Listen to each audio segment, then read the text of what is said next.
Hello and welcome to the Genuine Learning Blog. My name is Melissa Galasso, and today we're going to talk about an ethics technical correction. And so this is related to 529 plans, which many of you are probably familiar with, which are college savings accounts that you can start for young children in preparation for them one day going to college. Now, this is a very interesting correction because the feedback from this in particular, the original guidance for 529 plans was issued back in 2005.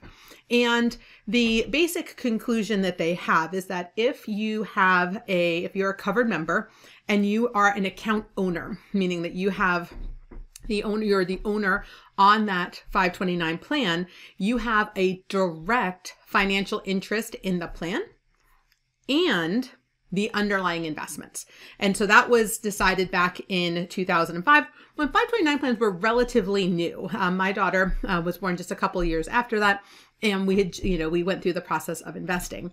But what's really interesting about these plans is that there was feedback provided by stakeholders that said, well, yes, you decide and you elect which plan you want to, right? You pick the state that you want. You don't actually have to live in that state. In fact, I live in North Carolina and we are invested in the 529 for the state of Virginia. And so you don't have to live there. You get to pick what you want to invest in terms of which sponsor you want to invest in. And so the theory was you're making an investment decision and therefore you have a direct financial interest. But what the feedback was from many organizations and many people what the feedback that they received was that maybe you don't know currently what the underlying assets are as the account owner. And for example, I'll use my daughter. When we picked her plan way back when she was 6 weeks old, we picked a plan that automatically changed every 2 years. So as a baby, it was invested in pretty, risky types of investments because she had 18 years until she would go to college. But then when she went to kindergarten, it got a little less risky. And then when she went to middle school, it got even less risky. And this year she is in high school and it is basically pretty liquid investments at this point. And that happens automatically.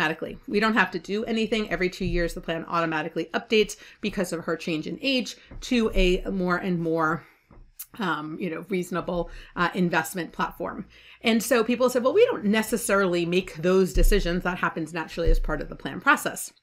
And so during the update where they went out and did a work plan, they asked for feedback. And so the feedback that was received was that we aren't necessarily sure that we know which underlying securities are specifically owned at any given point in time. And so this is kind of interesting because based on that feedback, I had an expectation of a very different response. I thought that they were going to make 529 plans a little bit easier to work with. Now, they did that, but not in the way that I expected. So instead of putting this out as a proposal for public comment, they actually did a technical correction, and they only changed one word. So they retain the concept that a covered member has a direct financial interest because they are selecting which sponsor to use and which plan, obviously. However, what they did change is the safeguards. Under the prior standard, the threat would be mitigated if they had to do both. So they had to transfer the account to another sponsor and transfer to another account owner who is not a covered member. And they changed it from both to just having to do one.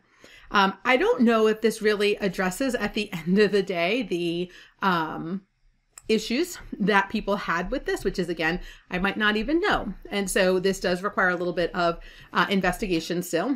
It does tell us that if it's going to result in a penalty or tax that is significant to the account, not to the owner, but to the account, you can continue to own it until it can be transferred without penalty, a significant penalty or tax. But that's staying the same. But the change was a little bit different than what I had initially thought we were going to see here. I thought they were going to address that it wasn't a direct financial interest, but it doesn't seem that that's the way that they decided to go.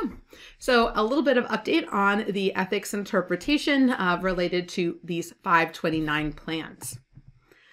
All right, so that's a wrap. I know this one was quick and dirty, but always want to make sure you're up to date on what's going on in the world of ethics. The AICPA's Professional Ethics Executive Committee has been putting out a lot of guidance, and we want to make sure you know what's going on. So thank you guys so much for joining me, and I hope to see you on a future blog.